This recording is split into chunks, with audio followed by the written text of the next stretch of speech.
इससे पहले कि हम 7 अमेजिंग मेंटल एक्सरसाइजेस बताएं कि कौन कौन सी एक्सरसाइज से हम अपनी मेंटल एबिलिटी को इंप्रूव कर सकते हैं, पहले हम अमेज़न के फाउंडर जेफ बेजोस की अमेजिंग स्टोरी देखते हैं जिसमें वो अपनी ब्रेन पावर के बारे में बात करते हैं।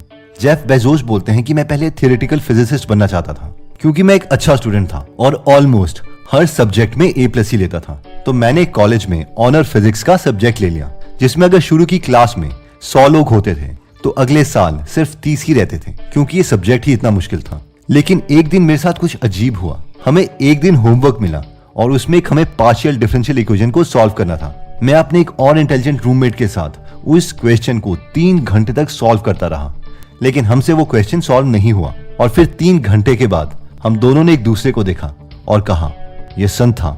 यानी हमने अपने एक श्रीलंकन क्लासमेट का नाम लिया क्योंकि वो इंटेलिजेंट था और हमें पूरा यकीन था कि वो इस प्रॉब्लम को सॉल्व कर सकता है। तो जेफ बेजोस और उनका दोस्त यशंता के पास भागे और वो क्वेश्चन यशंता को दिखाया।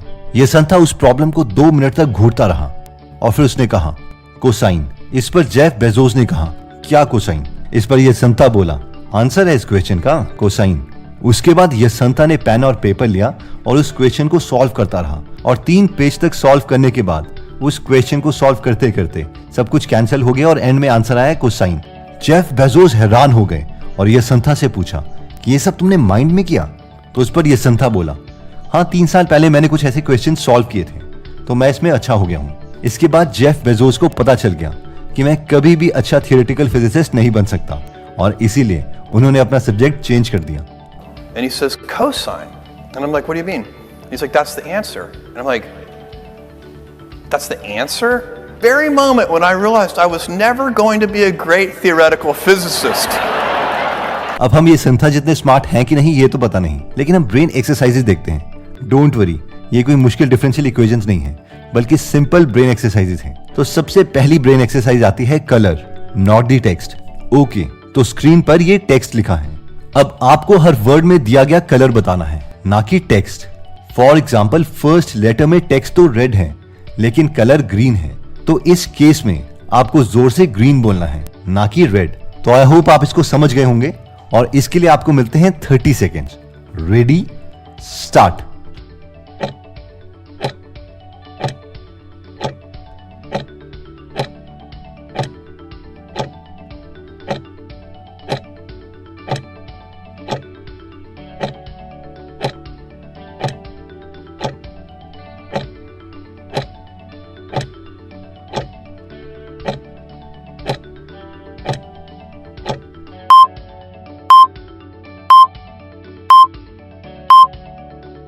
I know it was a bit difficult, but ये ब्रेन की बहुत अच्छी एक्सरसाइज है क्योंकि ब्रेन को 2 इंफॉर्मेशन मिल रही है और उसको सिर्फ एक इंफॉर्मेशन को एक्सेप्ट करके दूसरे को रिजेक्ट करना है।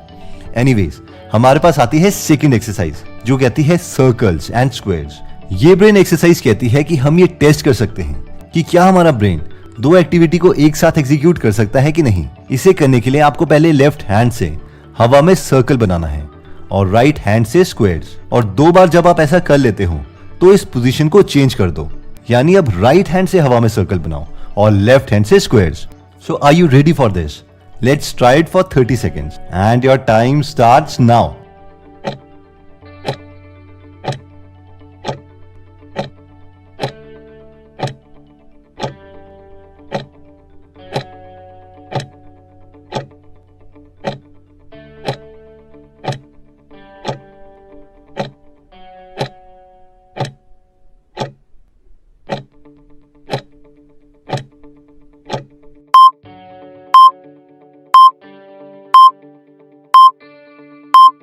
एक्सरसाइज नंबर 3 कहती है learn multiple stuffs. Mukesh Ambani कहते हैं कि वो एक साथ 5-6 डिफरेंट सब्जेक्ट्स पढ़ते हैं। Non fiction, so I read 5 or 6 things in at one time. Elon Musk कहते हैं कि बहुत सारी डिफरेंट बुक्स पढ़ो ताकि डिफरेंट डोमेन्स में तुम्हें नॉलेज मिले, क्योंकि इनोवेशंस 2 कंप्लीटली डिफरेंट सब्जेक्ट्स के इंटरसेक्शन में होती हैं और ये सबसे बड़ी ब्रेन एक्सरसाइज है। I encourage people to read a lot of books.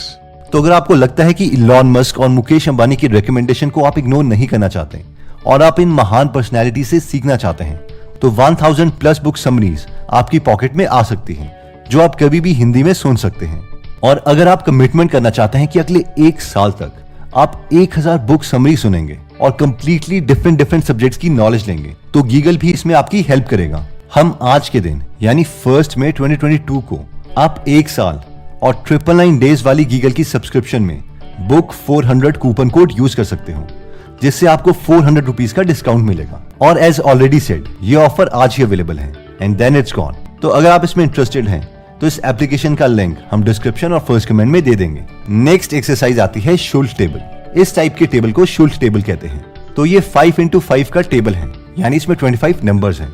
तो सबसे पहले तो इस टेबल के बीच में देखो, यानी 19 नंबर को देखो। अब जैसे ही मैं स्टार्ट कहूंगा, आपने इसमें 1 से लेकर 25 तक इसी ऑर्डर में नंबर्स ढूंढने हैं, यानी पहले 1, फिर 2, फिर 3 एंड सो ऑन। इसके लिए आपको दिए जाते हैं 30 सेकेंड्स।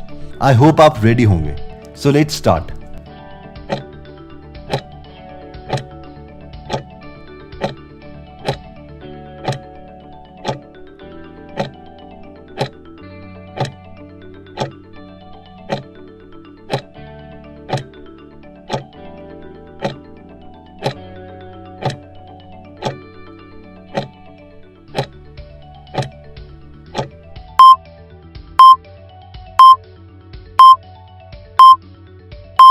अब जितने भी नंबर्स आपने एक्चुअल में फाइंड किए हैं इस 30 सेकेंड्स में, तो उन्हें आप कमेंट करके जरूर बताना कि इसके लिए आपको कितना टाइम लगा। No cheating. नेक्स्ट एक्सरसाइज आती है draw a map of your town. अब हो सकता है कि आपको लगता हो कि मैं आंख बंद करके भी अपने शहर के किसी भी कोने से अपने घर तक पहुंच सकता हूं, लेकिन इस एक्सरसाइज में चैलेंज ये है कि आप अपने एरिया को अपनी मेमोरी से पूरा का पूरा मैप करोगे।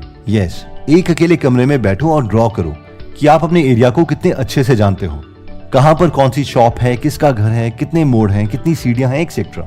एक बार जब आप मैप बना लो तो इसे असली एरिया के साथ कंपेयर करो कि एक्चुअल में आपको कितनी चीजें याद हैं। अगर आपको ये सिंपल लग रहा है तो ऐसे एरिया की ड्राइंग बनाओ जहां पर आप सिर्फ एक ही बार गए हो। अब ये टास्क मुश्किल हो जाएगा और आपको ये पता चल जाएगा कि एक्चुअल में हमारा ब्रेन कितना एक्टिव रहता है। और इस एक्सरसाइज को बार बार रिपीट करने पर नेक्स्ट टाइम आपका ब्रेन नए एरियाज में भी एक्टिव रहेगा। नेक्स्ट एक्सरसाइज कहती है कि लर्न जगलिंग। अब आती है बहुत ही इंपॉर्टेंट माइंड एक्सरसाइज जो कहती है कि जगलिंग सीखो। बेसिकली जगलिंग में मसल कंट्रोल के साथ साथ ब्रेन फोकस बहुत इंक्रीज हो जाता है, क्योंकि जब हम जगलिंग सीखते हैं तब हम अपने माइंड को ट्रेन कर देते हैं एक चीज पर फोकस करने के लिए। क्योंकि जगलिंग करते वक्त जब तक आपका फोकस रहेगा तब तक बॉल हवा में रहेगी, वरना ग्राउंड में गिर जाएगी। तो हमें जगलिंग करते वक्त कोई वर्ल्ड जगलर जितना लेवल इंक्रीज नहीं करना है, लेकिन इतनी जगलिंग तो सीखनी है कि कम से कम 3 बॉल को हम जगल कर सकें। नेक्स्ट एक्सरसाइज आती है यूज माइंड पैलेस। अगर आपने कभी भी कोई भी शर्लॉक होम्स की मूवी या सीरीज देखी है तो आपको इसके बारे में जरूर पता होगा कि शर्लॉक होम्स को बहुत सारी चीजें याद रहती हैं, और इसका रीजन है mind palace. Get out. What? Get out. I need to go to my mind palace. ये कोई फिक्शन नहीं है बल्कि एक रियल टेक्निक है जो वर्ल्ड मेमोरी चैंपियंस भी यूज करते हैं। ओके, तो इसे यूज करने के लिए हम एक लिस्ट का एग्जांपल लेते हैं। लेट्स से कि आपको 3 आइटम्स याद करने हैं। वैसे अब 3 आइटम्स तो वैसे ही हमें याद रहते हैं, but just for the sake of example let's say कि वो 3 आइटम्स हैं पेन, बॉल और कप। अब हम आंखें बंद करके अपने घर को याद करेंगे और हम इमेजिन करेंगे कि ये तीनों चीजें हमने अपने घर में एक एक कमरे में या लोकेशन पर रखी हैं। लेट्स से कि पेन हमने अपने किचन में रखा है, बॉल अपने बेड के ऊपर रखी है और कप बाथरूम में। अब ऐसे ही आप जितनी चाहें उतनी चीजें इमेजिन कर सकते हैं और उन्हें याद कर सकते हैं। और ये ब्रेन एक्सरसाइज बहुत ही एक्साइटिंग एक्सरसाइज है। तो दोस्तों, इस वीडियो में हमने टोटल 7 ब्रेन एक्सरसाइजेज देखी, जिसमें सबसे पहली ब्रेन एक्सरसाइज थी कलर नॉट द टेक्स्ट। यानी अगर आपको डिफरेंट टेक्स्ट में डिफरेंट कलर बताए जाएं और उस कलर को आपको नेम करना हो ना कि टेक्स्ट को, तो आप कितने ज्यादा कर सकते हैं। सेकेंड एक्सरसाइज थी सर्कल्स एंड स्क्वायर्स। यानी क्या हम अपने माइंड से एक साथ एक के बजाय 2 एक्टिविटी करवा सकते हैं, जैसे कि एक हाथ से सर्कल हवा में बनाए और दूसरे हाथ से स्क्वायर्स, और इस पोजीशन को बार बार चेंज करते रहें। थर्ड था लर्न मल्टीपल स्टफ्स। यानी क्या हम पूरे 1 साल तक डिफरेंट आइडिया से अपने ब्रेन को फीड कर सकते हैं। इसमें हमने गीगल ऐप की बात भी की थी, जिसमें हमने कहा था कि 1 ईयर और 999 डेज की सब्सक्रिप्शन लेने पर आप बुक 400 कोड यूज कर सकते हैं, जिस पर 400 रुपीज का डिस्काउंट मिल जाएगा, जो सिर्फ आज के दिन ही एप्लीकेबल है। अगर आपकी सब्सक्रिप्शन एक्टिव है तो डू नॉट वरी, उसकी एग्जिस्टिंग डेज में और डेज इंक्रीज हो जाएंगे। नेक्स्ट एक्सरसाइज थी draw map of your town. ये एक्सरसाइज हमारे ब्रेन की मेमोरी और अटेंटिवनेस को देखने के लिए है कि हम कितनी चीजें याद रखते हैं।